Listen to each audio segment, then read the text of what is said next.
Hey again, Brotherhood channel. I'm gonna be filling in as the Tuesday guy for a little bit. Well, I don't know how long, but until further notice. So I'm gonna be chilling with you here and on the Instagram. But wanted to go ahead and just jump right into today's topic. It's already almost 7 p.m., so I'm gonna try to get this up. But this week's topic was toxic masculinity. So, again, I didn't have a ton of time to think about what to say or what I wanted to say, so sorry again if it's kind of but I'm going to try my best. First thing I want to talk about, I've said it before and I'll say it again. The thing about being trans is, yeah, there's a lot of sucky negative stuff about it, but it's not all negative, and the experience of being transgender and my experiences growing up and all that really does all really has all made me who I am today. So one thing I've said before and I'll say it again is that I really almost like a almost privilege of being trans, if you want to use the word privilege. Um, Maybe a overstatement, but um, was that I didn't really grow up with much like toxic masculinity being forced upon me. Grew up with a lot of forced femininity, which the damage that might have done is a different story.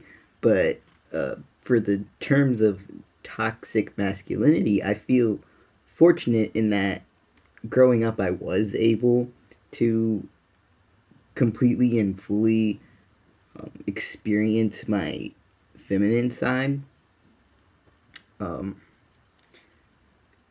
without like fear of being really like made fun of or ridiculed or anything for it. Not that I wasn't told to be tougher at times and stuff like that, because I was, but um, for example, I played sports growing up, and my whole family did. My brother did, my sister did, my parents played sports, my mom and dad. So I know that in some instances, male sports and male sports teams, especially as you get higher up, can be a little different than female sports and female sports teams. And, I don't know, like, I know growing up, if I loved playing football. I played flag football in middle school, on a little team, a little after school team. It was dope. Used to play football with the boys all the time after school, and when I was in elementary school in the after school program. So like I love football, and my parents didn't let my brother play football when he was a kid, but they did in high school. And the way I am, like just like emotionally, the way I was actually, and well, I still am, but I was way worse before I started testosterone. I will say testosterone helped a little bit with that, but just the way like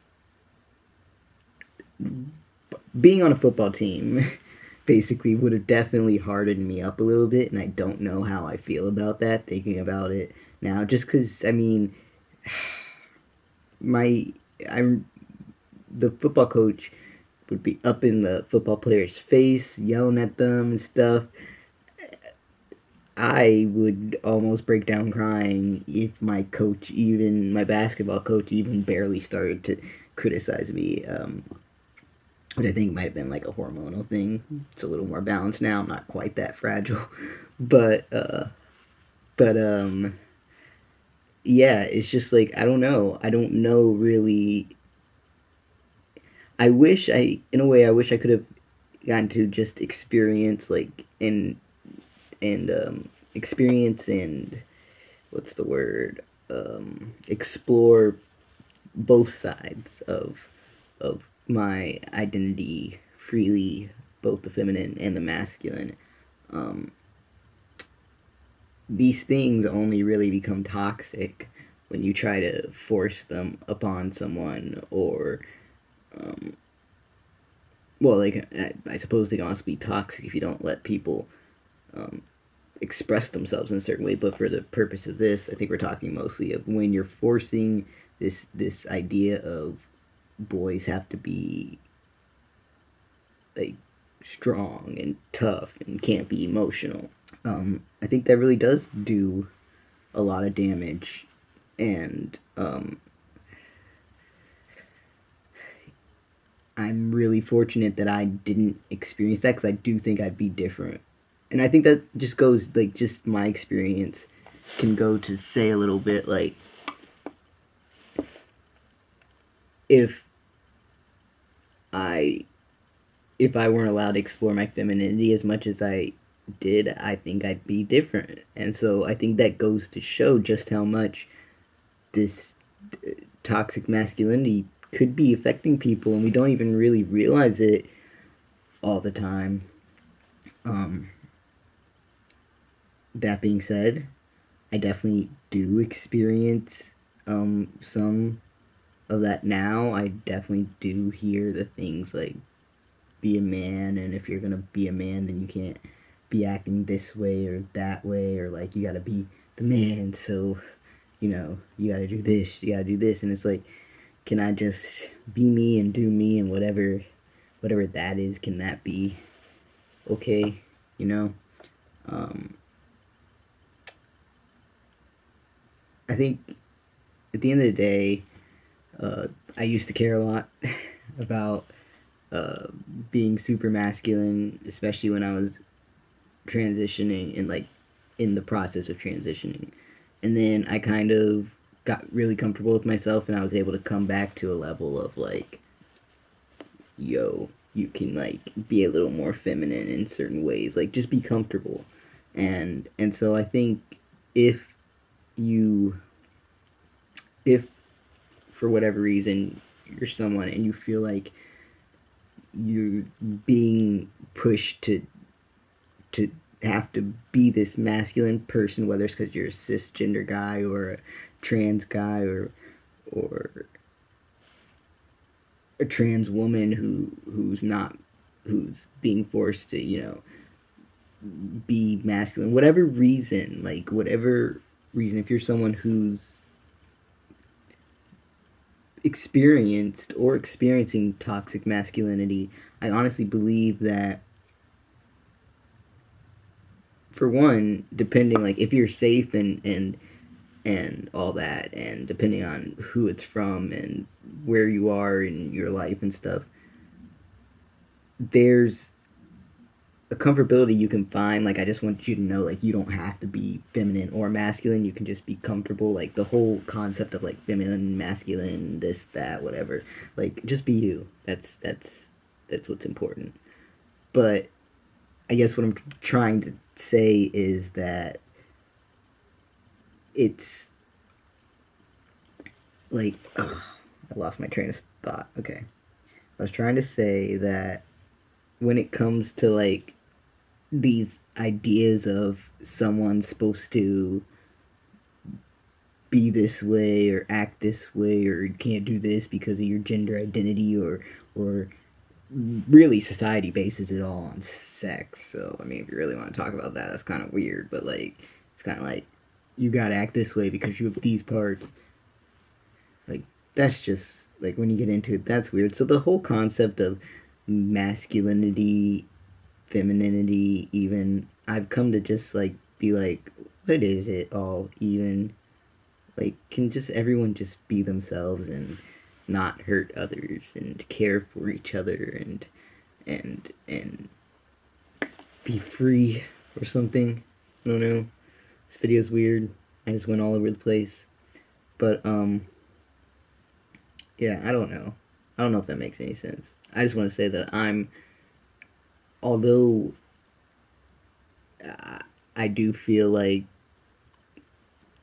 there are ways things could have been better growing up, I'm really glad that I was able to as someone who identifies as a male, I was able to experience femininity in a really safe environment. Um, Unfortunately, I didn't get to experience masculinity in the same way, which I think would have, if I could have done both, that would have been a really great balance, and maybe that would have been the key. But uh, yeah, it's on the one hand, it is really nice that I got to experience that fully, because I think that's helped me today be able to like come back to that, even though I went like super ultra masculine for a little bit and like rejected everything female. um, Once I got comfortable with being able to explore my masculinity, then I was able to come back to this nice little medium that I'm in. So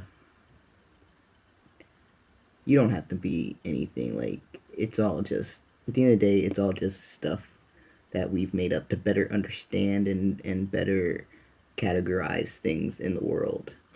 But once something fails to continue to um, do that correctly, I think it's fine to just be like, at the end of the day, I'm just me.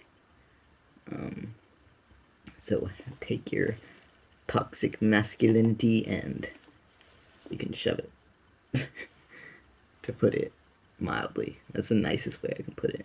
It's literally what I care. Like, that's literally how I feel when people come at me with some, oh, you want to be a guy? You should be acting this way. I'm like, okay, cool. All right. Anyways, that's what I got for you guys. Um, Hopefully, I can put together something better if I'm with you guys again next week. But we'll see. We'll keep you posted on the Instagram. Stay strong, stay safe, stay you. Oh, excuse me. Love you all. Peace.